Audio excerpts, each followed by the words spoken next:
ഈ ഈസാ നബി അലൈഹി ഇസ്ലാമിൻ്റെ ആ മതം ക്രിസ്തു മതം. ആ ക്രിസ്തു മതത്തിൻ്റെ അടിസ്ഥാനം എന്താണ്? ഒന്നാമത്തെ അടിസ്ഥാനം ന്യൂ ടെസ്റ്റമെന്റ്, അതായത് ബൈബിള്. ബൈബിൾ പുതിയ നിയമം എന്ന് പറഞ്ഞാൽ നമ്മളതിന് പറയുന്നത് ഇഞ്ചീലാണ് അവരുടെ, നമ്മുടെ ഖുർആന്റെ സ്ഥാനത്ത് അവർക്ക് നിൽക്കുന്നത് ഈ ഇഞ്ചീലാണ്. ക്രിസ്ത്യാനികളുടെ, നമുക്ക് മുസ്ലിങ്ങൾക്ക് അടിസ്ഥാനം, അടിയാധാരം, നമ്മുടെ ഇസ്ലാമിൻ്റെ അടിയാധാരം ഖുർആനാണ്. അതുപോലെ അവർക്ക് അവരുടെ മതത്തിൻ്റെ അടിയാധാരം ഇഞ്ചീലാണ്. ഈ ഇഞ്ചീല് എന്നാണ് ഉണ്ടാക്കിയത്? ഈ ഇഞ്ചീല് വിശ്വസിക്കാൻ കൊള്ളുമോ?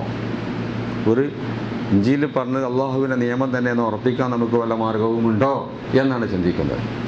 ഈ ഇഞ്ചീലിനെ സംബന്ധിച്ച് ചിന്തിച്ചാൽ ഇത് ഈസാ നബി അലൈഹി ഇസ്ലാം എഴുതിയതല്ല. ഈസാ നബിൻ്റെ കാലത്ത് ഈസാ നബി പറഞ്ഞു കൊടുത്തിട്ടുള്ള എഴുതിയതുമല്ല. ഈസാ നബി പറഞ്ഞു കൊടുക്കാതെ ഈസാ നബിൻ്റെ കാലത്തുള്ള ശിഷ്യന്മാരെ എഴുതിയതുമല്ല. ഏകദേശം ഈസാ നബിക്ക് ശേഷം 200 കൊല്ലം കഴിഞ്ഞിട്ട് ഈസാ നബിയുടെ ചരിത്രം എഴുതി വെക്കുക എന്ന നിലയ്ക്ക് ആ മതത്തിലുള്ള ചില ആളുകൾ എഴുതി വെച്ച ചരിത്രങ്ങളാണ്.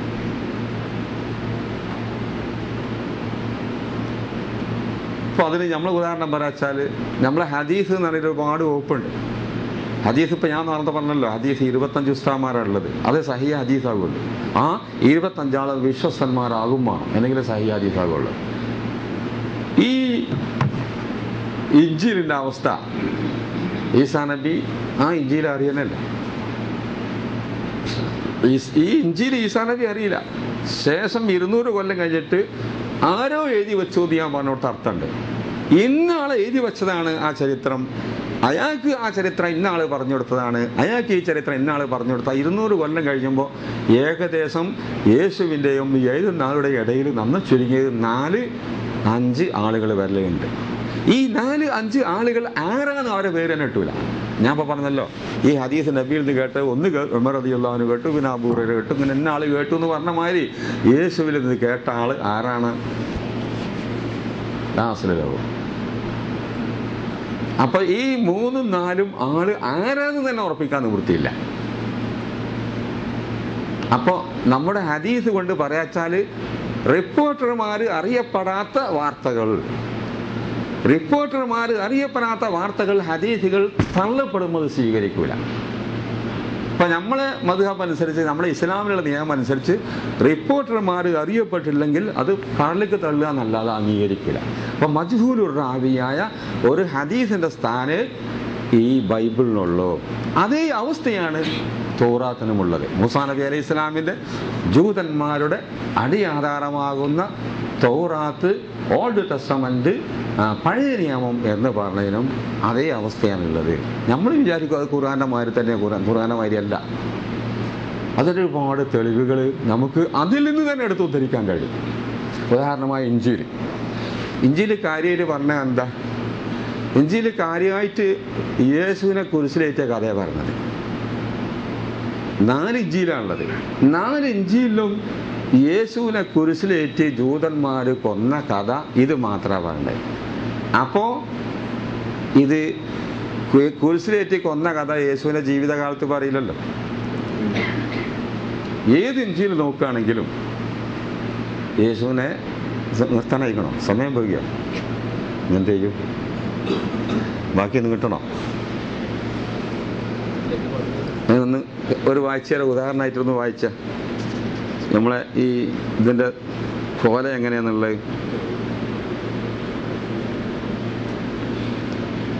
ഒന്നിപ്പോൾ തൗറാത്ത് അതായത് പഴയ നിയമം അഥവാ ഓൾഡ് ടെസ്റ്റമെന്റ്. അത് നമ്മൾ വിചാരിച്ചും അത് ഖുർആൻ പോലെയാണ്. അല്ല, അതിൻ്റെ സ്വഭാവം 34:5 പറയുന്നത് കാണുക. തൗറാത്തിൻ്റെ ആയത്ത ഓതുന്നത്. അതിൻ്റെ അർത്ഥം മലയാളത്തിലുള്ള തൗറാത്തും ഉണ്ട്, ഇംഗ്ലീഷിലുണ്ട്, അറബിയിലുണ്ട്. ഏത് മലയാളത്തിലുള്ള തൗറാത്താണ് ഞാൻ വായിക്കണത്. അങ്ങനെ യഹോവ പറഞ്ഞ പോലെ അള്ളാഹ്ക്കാണ് യഹോവ പറഞ്ഞത്. പോലെ യഹോവ പറയും, നമ്മൾ അള്ളാഹ് എന്ന് പറയും. അങ്ങനെ യഹോവയുടെ ദാസനായ മോശയെ യഹോവയുടെ വചനപ്രകാരം മോവാബ് ദേശത്ത് വെച്ച് മരിച്ചു. അള്ളാഹിൻ്റെ കൽപ്പന പ്രകാരം മൂസാ നബി അലൈഹി സ്വലാം ഖുർആനിലെ ആയത്ത് അത് ഖുർആനിൽ അങ്ങനെ ആയത്ത് തരൂല. മുഹമ്മദ് നബി അലൈഹി സ്വലാം മക്കത്ത് വെച്ച് മരിച്ചു എന്ന് കണ്ട് ഖുർആനിലൊരു ആയത്ത് തരൂല. അപ്പൊ ഈ വഴി പിന്നെ എന്ന് ഇറങ്ങേണ്ടി വരും, നബി മരിച്ചിട്ട് ഇറങ്ങേണ്ടി വരുമല്ലോ. ആയുധന അങ്ങനെ വഴി ഇറങ്ങിയാൽ പറ്റുമല്ലോ. തൗറാത്തിന്റെ ഒരു ആയത്താ പറയണത്, തൗറാത്തിലൊരു ആയത്ത്. അങ്ങനെ യഹോവയുടെ ദാസനായ മോശയെ യഹോവയുടെ വചനപ്രകാരം മോവാബ് ദേശത്ത് വെച്ച് മരിച്ചു. അവനെ മോവാബ് ദേശത്ത് ബേത്ത് പോയിരിനെതിരെയുള്ള താഴ്വരയിൽ അടക്കി. ഈ മരിച്ച സ്ഥലത്ത് അതിൻ്റെ എതിർ ഭാഗത്തൊരു താഴ്വരയുണ്ട്. ആ താഴ്വരയിൽ അവിടെയുള്ള ആളുകൾ കബറടക്കിയ മൂസാ നബിനെ തൂർസിനാമിൻ്റെ അടുത്തായിട്ടാണ് താഴ്വര അടക്കി. എങ്കിലും ഇന്ന് വരെയും അവൻ്റെ ശവക്കുഴിയുടെ സ്ഥലം ആരും അറിയുന്നില്ല. തൗറാത്തിൽ പറയാ, ഖുർആനിൽ പറയാ, മുഹമ്മദ് നബിയെ മക്കയിൽ ഇന്ന മലയുടെ ചെരുവിൽ ഖബറടക്കി, എങ്കിലും അദ്ദേഹത്തിൻ്റെ ഖബറ് ഇന്നേ വരെ ആരും അറിയില്ല എന്നൊരായത്ത് ഖുർആന് വന്നാൽ ആ ഖുർആൻ ആയത്ത് എന്നിറങ്ങണം? ആ ഖുർആൻ ആയത്ത് മുഹമ്മദ് നബി മരിച്ച് അദ്ദേഹത്തിൻ്റെ ഖബർ ഏതാന്ന് പോലും അറിയാൻ കഴിയാത്ത തേഞ്ഞു മാഞ്ഞു പോയതിന് ശേഷം ഇറങ്ങണ ആയത്ത്.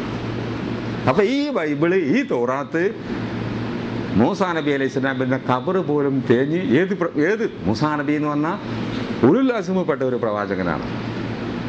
ഉലുൽ അസ്മി ഇസ്രായേലികൾക്ക് വന്ന ജൂതന്മാർക്ക് വന്ന പ്രവാചകന്മാരെ കൂട്ടത്തിൽ വെച്ച് ഏറ്റവും പ്രധാനപ്പെട്ട പ്രവാചകനാണ് മൂസാ നബി അലൈഹി സ്വലാം. അത്രയും പ്രധാനപ്പെട്ട ഹാറൂൻ നബിൻ്റെ ഖബർ അവിടെ അങ്ങനെ കാണുന്നുണ്ട്. ഹാറൂൻ നബിൻ്റെ ഖബർ പോട്ടത്തിലൊക്കെ അങ്ങനെ കാണിച്ചു തരും. മൂസാ നബിൻ്റെ ഖബർ പോട്ടത്തിൽ കാണിച്ചു തരില്ല. ഹാറൂൻ നബിൻ്റെ ഖബർ ഇങ്ങനെ മുജാഹിദിൻ്റെ ആ CD-യിലുണ്ട്. ഹാറൂൻ നബിൻ്റെ ഖബർ ഇങ്ങനെ, മൂസാ നബിൻ്റെ ഖബർ പോലും കാണിച്ചു തരുന്നില്ല. അപ്പോൾ തൗറാത്തിൽ പറയുന്നത്, പഴയ നിയമത്തിൽ പറയുന്നത്, ഓൾഡ് ടെസ്റ്റമെന്റിൽ പറയുന്നത്, ജൂതന്മാർ പറയുന്നത്, ഈ മലൻ്റെ ചെരുവിൽ മൂസാ നബി അലൈഹി സ്വലാമിനെ ഖബറടക്കി, എങ്കിലും അദ്ദേഹത്തിൻ്റെ ഖബർ ഇന്നേ വരെ ആർക്കും അറിയില്ല, എവിടെയെന്നറിയില്ല. അപ്പോൾ ഖബർ എവിടെയെന്ന് അറിയാത്ത കാലത്താണ് ഈ തൗറാത്ത് ഉണ്ടാക്കിയിരിക്കുന്നത്. ഇത് അള്ളാഹുവിൻ്റെ നിയമമാണെന്നുള്ള എങ്ങനെ ഉറപ്പിക്കാൻ കഴിയും?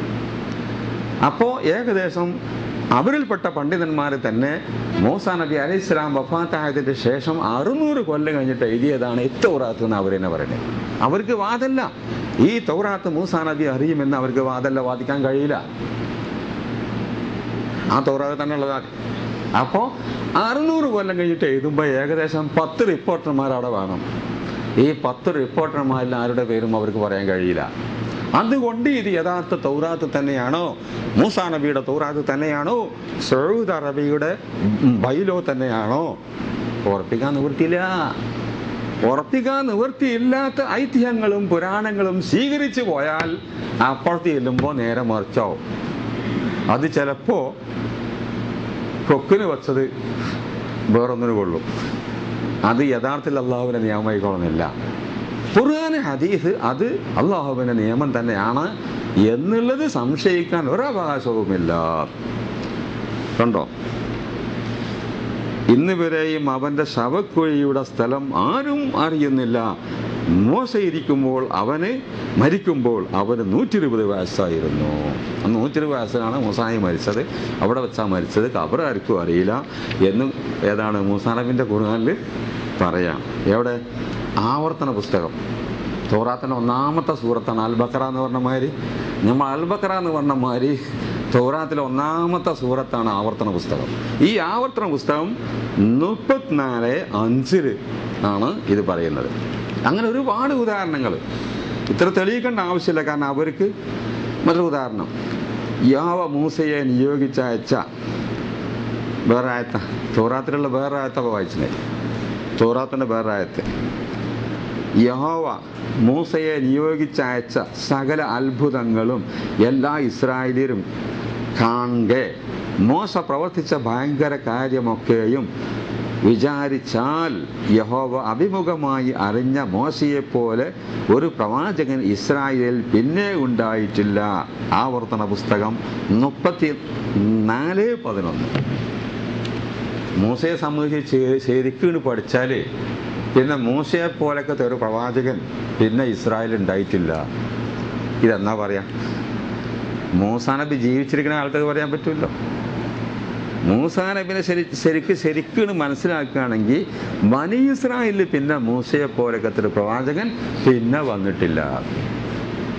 അപ്പൊ എന്താണ് പറയാ? മൂസാ നബി ഉള്ളെന്ന് പറയാൻ പറ്റുമോ? മൂസാ നബി പോയിട്ട് പിന്നെ അടുത്ത കാലത്തും പറയാൻ പറ്റൂല. പിന്നെ അങ്ങനത്തെ ഒരു പ്രവാചകൻ ഉണ്ടായിട്ടില്ല എന്ന് അടുത്ത കുറെ കാലം കഴിഞ്ഞിട്ടാണ് പിന്നെ അങ്ങനത്തെ ഒരു പ്രവാചകൻ ഉണ്ടായിട്ടില്ല എന്ന് പറയാൻ പറ്റുള്ളൂ.